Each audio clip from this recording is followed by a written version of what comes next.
You can do everything right for 30 years, retire with $2 million, and still get retirement wrong.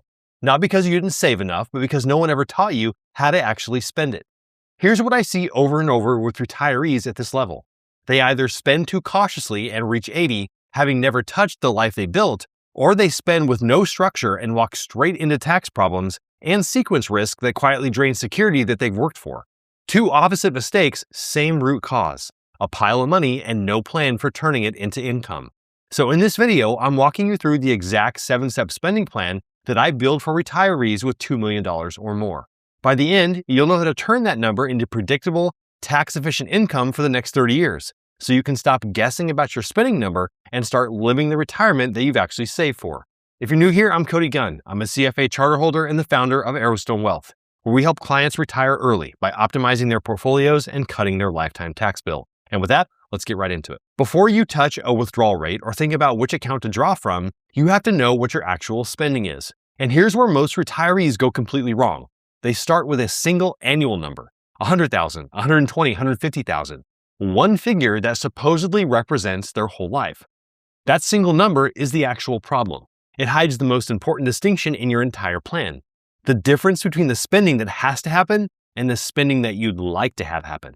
So the first step is to break your spending into 3 tiers. The first tier is your needs, the baseline cost of being alive and housed, mortgage or rent, property taxes, groceries, healthcare premiums, out-of-pocket costs, insurance, utilities, and transportation. That has to be covered no matter what the market does. It doesn't flex. The second tier is your wants, the lifestyle layer, the travel, the hobbies, the dining out, the things that make retirement feel like retirement instead of just unemployment. This spending is real and it matters, but it can flex. In a bad market year, you can take 1 trip instead of 3. You can't do that with your property tax bill. But the third tier is your dreams, the bigger, often one-time goals, helping a child with a down payment, funding a grandchild's education, a significant charitable gift, the once-in-a-lifetime trip that you've deferred for 30 years. These are the most flexible of all and the ones people tend to either overassume or never actually examine honestly. So what does this breakdown accomplish? 3 things. First, it tells you immediately which spending is non-negotiable and which can bend when markets are against you. That distinction is what gets you through a downturn intact. Second, it shows you your real floor, not the comfortable number or the aspirational number, but the actual figure that you must cover every single month regardless of what happens to your portfolio. Most people have never separated this out, so they actually don't know it. Third, it forces you to make intentional decisions about your dreams. When you write that third tier down, you'll find some of those goals are things you genuinely want, and some are assumptions you've carried for years without ever questioning again. Here's the cost of skipping this step. Retirees who never do it end up with one large, undifferentiated spending number that they're afraid to touch because they can't actually tell which part of it is essential and which is actually optional. That fear is what produces the retiree who has $2.5 million and lives like they have $500,000. They underspend not because they have to, but because they never built a structure that would let them actually spend with confidence. Once you've got your spending mapped into tiers, the next step is to figure out where that money is actually going to come from each and every year. Now we need to look at the other side of the equation, income. Specifically, the income that shows up whether or not the market cooperates. For most retirees, the foundation of that floor is Social Security. And the biggest variable here is timing.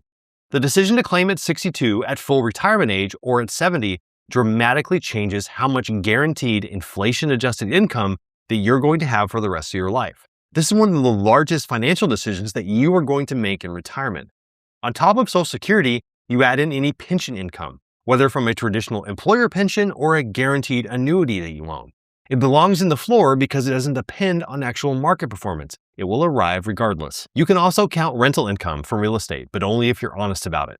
That means income after realistic maintenance costs, realistic vacancy rates, and the reality that property requires active management. If you factored those in and the income is genuinely reliable, then you can count it. The goal of this step is one clear number, exactly how much income you can count on every month before you have to touch your portfolio. Why does maximizing this floor matter with $2 million? It comes down to how much pressure you're putting on your portfolio. Every dollar of guaranteed income is a dollar your portfolio doesn't have to produce. The higher your floor, the smaller the gap that your investments have to fill each year, and the smaller the gap, the less exposed you are to sequence of returns risk, the single most dangerous factor in early retirement. Having $2 million doesn't make sequence risk go away, it just raises the stakes of getting it wrong. This is why Social Security timing is so significant. Between full retirement age and 70, your benefit grows by roughly 8% per year that you delay. That is a guaranteed inflation-adjusted increase that you cannot reliably replicate anywhere else. For a married couple in good health, coordinating those claiming ages well can mean a meaningfully larger floor for both lives, including the survivors. Now you know your spending tiers and your guaranteed income. The next step is figuring out the gap between those two numbers and how your portfolio is going to fill it. Here's where your plan gets concrete. You take your total annual spending across all three tiers and you subtract your guaranteed income floor. What's left is your real portfolio withdrawal need. That gap is the number that actually matters. Not the 4% rule, not some generic withdrawal percentage that you saw in an article. This is your gap. Once you have that number, express it as a percentage of your portfolio. If you have $2 million and your gap is $80,000, that is a 4% withdrawal rate. If your gap is $120,000, that's a 6% rate. And that distinction matters enormously because a 6% withdrawal rate is well above what most portfolios can sustain across a 30-year retirement without significant adjustments. Seeing that number honestly early is the entire point of this whole exercise. But knowing the percentage isn't enough. You then have to stress test it against three very specific threats. The first is an early market crash. A 30% drop in your first 5 years of your retirement is far more damaging than the same drop that's 15 years in, because you're withdrawing from a shrunken portfolio and selling more shares to do it. The sequence of returns risk and recovery later can't fully undo the damage. The second is higher than expected inflation. A plan built quietly on 2 to 3% inflation can break under persistent 4 to 5% inflation because your expenses compound faster than you assumed while your portfolio doesn't. The third is longevity. There is an enormous difference between a plan built for 25 years and a life that runs for 35. Planning short isn't optimism, it is exposure. You test the plan against a long life because that's the scenario where running out of money actually happens.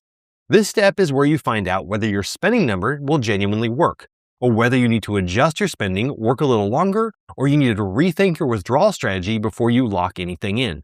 It's far better to discover it now than when you're 78 years old. Now that you see how to map out your spending and pressure test your plan, if you want help building your dream retirement as a whole, click the link below to book a call, where I'll analyze your specific situation and show you how to optimize your plan altogether so that you can apply this to your own situation. I've mentioned sequence of returns risk twice now. This step is how you defend against it directly. Sequence risk is the silent killer of retirement plans. Bad markets in your first 5 to 10 years do permanent damage that good markets later cannot undo. The reason is mechanical. When you sell investments to fund spending during a downturn, you're selling more shares at depressed prices, and those shares are gone. They're not there to recover when the market does. Two retirees with identical portfolios and identical average returns can end up in completely different places purely based on the order of when those returns actually arrived. A cash buffer is your defense. It gives you somewhere to draw from when markets are down, so you're not forced to sell investments at the worst possible moment. Instead of liquidating stocks into a 30% decline, you spend from cash and let the portfolio recover. The standard target is 6 to 18 months of your portfolio withdrawal need, held in cash and short-term reserves. So if your annual gap from step 3 is $80,000, you're holding somewhere between $40,000 and $100,000 in this buffer.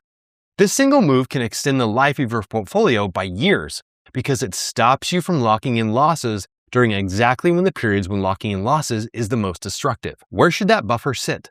Somewhere safe and accessible and not invested for growth. High-yield savings accounts and money market funds are the most flexible because the money is available the day that you need it.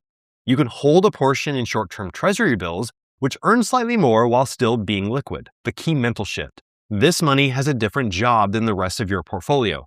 The rest is built for long-term growth. This buffer is built for stability and access.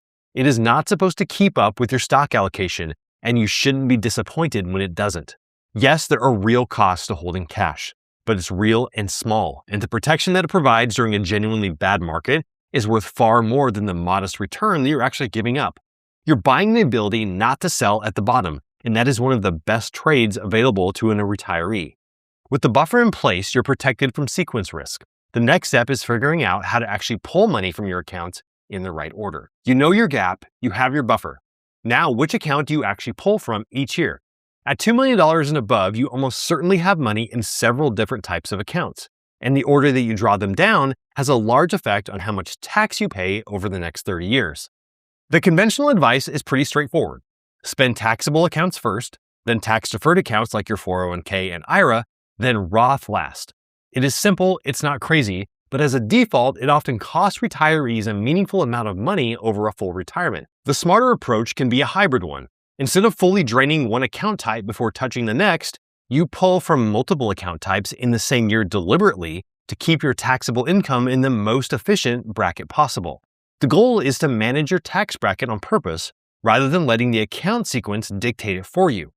In practice, that often means taking some pre-tax 401k or IRA withdrawals even in low-income years, specifically to fill up those lower tax brackets before they go to waste. A low-income year where you only spend from taxable accounts is a wasted opportunity. You had room in the 12% or 22% bracket and you didn't use it. And that pre-tax money is still sitting where it's going to be taxed later, possibly at a higher rate. This is also where withdrawal sequencing connects back to your Social Security timing. If you've chosen to delay Social Security, the years between retirement and your claiming age are frequently the lowest income years of your entire retirement. The window is the richest planning opportunity you'll get, and a hybrid withdrawal strategy is how you take advantage of it. All of this changes once you hit age 75 when required minimum distributions begin. This is exactly why the withdrawal planning you do in your 60s and early 70s matters so much. If you leave your pre-tax accounts untouched growing all the way to 75, your RMDs can land on top of Social Security and other income and push you into brackets that you had never planned for with no way to turn them off. At $2 million plus, a large untouched pre-tax balance can generate RMDs big enough to drive your Medicare premiums higher through IRMAA surcharges. Strategic withdrawals in those earlier low-income years pulls money out of the pre-tax bucket while it's cheap to do so, which shrinks your future RMDs and keeps you out of that trap. Now that you see how to sequence your withdrawals and protect against sequence risk, let's look at the last two steps and bring the entire plan together. The last two steps are about time, because a retirement spending plan that assumes you'll spend the same amount every year for 30 years is wrong on the very first day of your retirement. Start with step 6, adjust for the phases of retirement. Retirement isn't one long, flat 30-year period. It has 3 very distinct phases, and they look completely different. The first is the go-go years, from early retirement through roughly age 75. This is when spending is the highest, your energy is the highest, your health is the best, and this is when the travel happens and your hobbies are the most active. Your plan should expect this phase to be expensive, and that's a feature, not a problem. It is the entire point of this. The second is the slow-go years, roughly 75 to 85 years old. Here, the spending tends to drip down on its own, not because of a budget, but because the pace of life will naturally slow. The big trips become less frequent, the discretionary spending eases. The one category moving the other direction is likely healthcare, which starts climbing, but total spending will still generally decline. The third are the no-go years, those ages past 85. Total spending often drops further still, but the composition will shift dramatically. Travel and discretionary spending fall away, while healthcare and the potential for long-term care take up a much larger share of your budget. A good plan accounts for that shift rather than pretending that spending is going to stay flat. When you layer these phases onto your plan, you often find the picture is less alarming than a flat projection would actually suggest, because the flat projection overstates your spending in your 80s and your 90s. But you also have to take long-term care very, very seriously, because that is the one line item that can move the most. Now, step 7, the one that holds everything else together, is building in flexibility. Here's the truth. No spending plan survives 30 years without changes. None. Markets won't cooperate on schedule, inflation won't behave, your health and goals will naturally shift.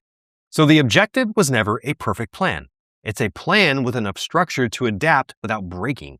This is where step 1 actually pays off, because you separated the needs from the wants from your dreams. You already know which categories can temporarily dial back in a bad market: the travel, the discretionary spending, the dreams, while keeping your necessities actually fully funded. A retiree without that structure faces an all or nothing choice. Flexibility also means treating the plan as something you actually review.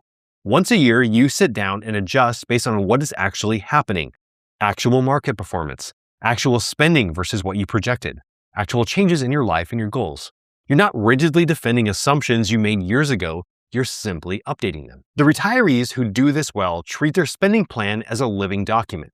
That single habit is what separates them from the two failure modes I mentioned at the start. The people who underspend out of fear and never enjoy what they built, and the people who overspend without structure and run into trouble. That's the 7-step plan. Map your spending tiers, identify your guaranteed floor, calculate your real withdrawal rate, build a cash buffer, sequence withdrawals for tax efficiency, plan for phases, and build in flexibility. Together, they turn $2 million from a number that you are afraid to touch into a predictable income stream that you can actually run a retirement on. If you want help building your dream retirement, click the link below to book a call, where I will show you exactly how to structure this plan for your specific situation. Thank you guys so much for watching, and I'll see you in the next one. Cheers.